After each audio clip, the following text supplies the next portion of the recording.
DJM TV. Hello, Nigerians. It has become necessary for me to address you, having heard from many concerned Nigerians and having concluded a meeting with all the security chiefs. I must warn those who have hijacked and misdirected the initial, genuine and well-intended protest of some of our youth in parts of the country against the excesses of some members of the now disbanded Special Anti-Robbery Squad, SARS. On Monday, 12th October, I acknowledged the genuine concerns and agitations of members of the public regarding the excessive use of force by some members of SARS. The choice to demonstrate peacefully is a fundamental right of citizens as enshrined in Section 40 of our Constitution and other enactments. But this right to protest also imposes on the demonstrators the responsibility to respect the rights of other citizens and the necessity to operate within the law.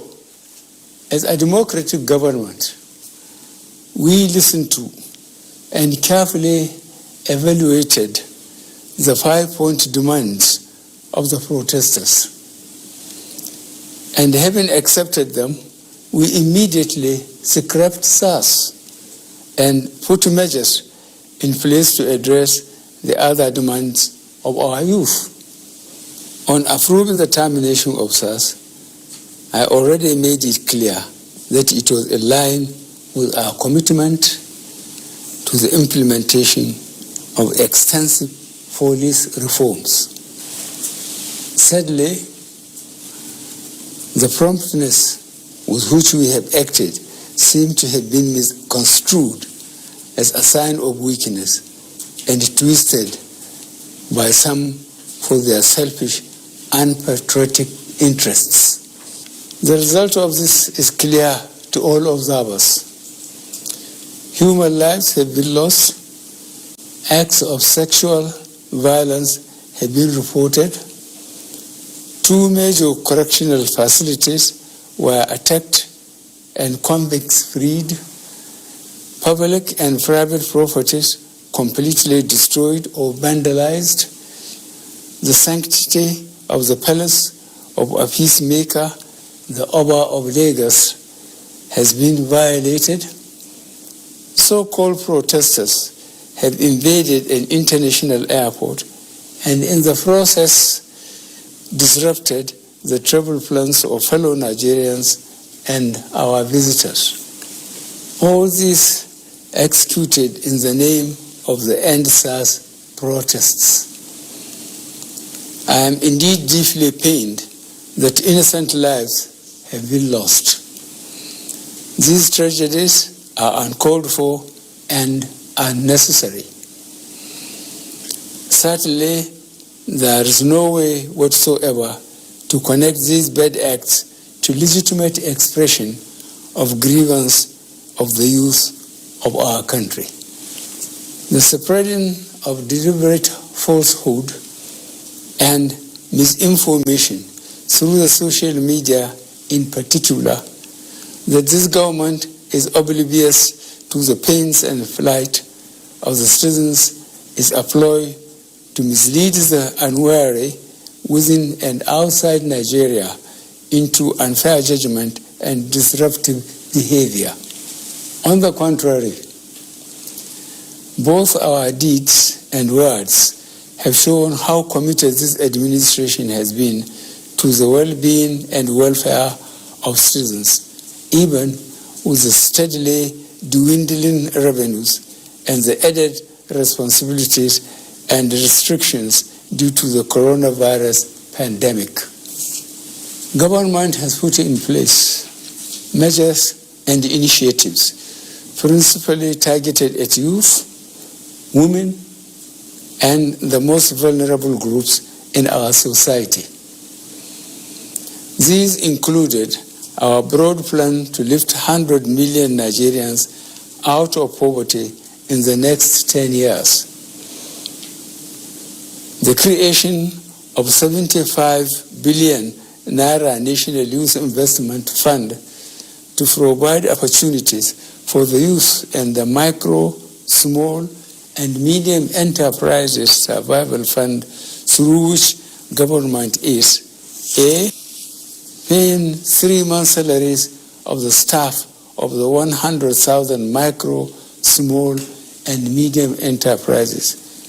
B, paying for the registration of 250,000 businesses at the Corporate Affairs Commission. C, giving a grant of 30,000 Naira to 100,000 artisans. And D, guaranteeing market for the products of traders. These are in addition to many other initiatives, such as A, farmer money, B, trader money, C, market money, D, N-Power, E, N-Tech, and F, N-Agro. No Nigerian government in the past has methodically and seriously approached poverty alleviation like we have done. With regards to the welfare of police personnel, the National Salaries, Income and Wages Commission has been directed to expedite action on the finalization of the new salary structure of the members of the police force. The emoluments of other paramilitary services are also being reviewed upwards. In order to underscore the importance of education in preparing youth for the future, this administration has come up with a new salary structure and other incentives for our teachers. Let me at this point reaffirm the federal government's commitment to preserving the unity of this country. We will continue to improve good governance and our democratic process, including through sustained engagement. We shall continue to ensure that liberty and freedom, as well as the fundamental rights of all students, are protected. But remember, the government also has the obligation to protect lives and properties, as well as the right of citizens to go about their daily businesses freely and protect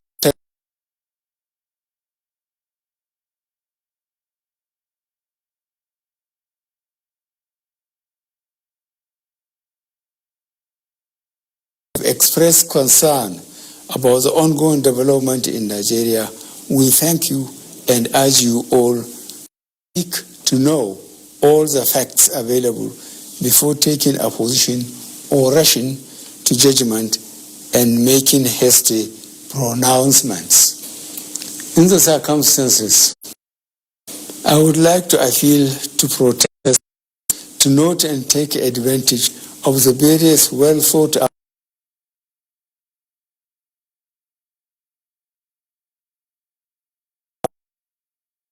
for. Resist the temptation of being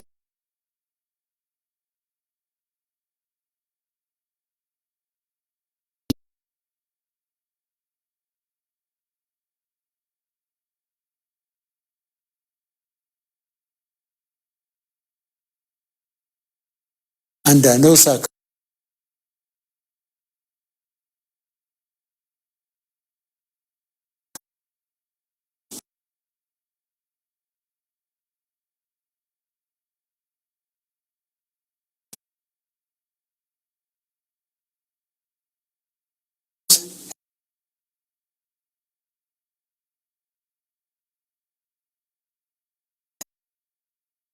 Nigerians to go about their normal businesses.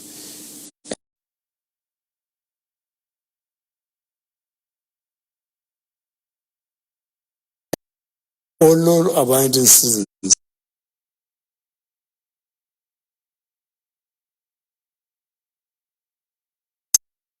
officers of the Nigeria Police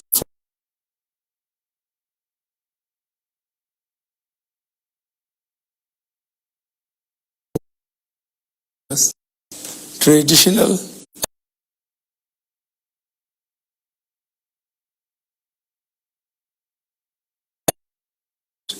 who have respected their fellow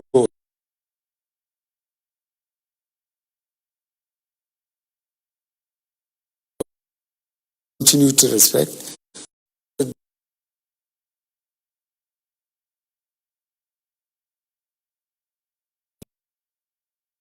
groups to disrupt the peace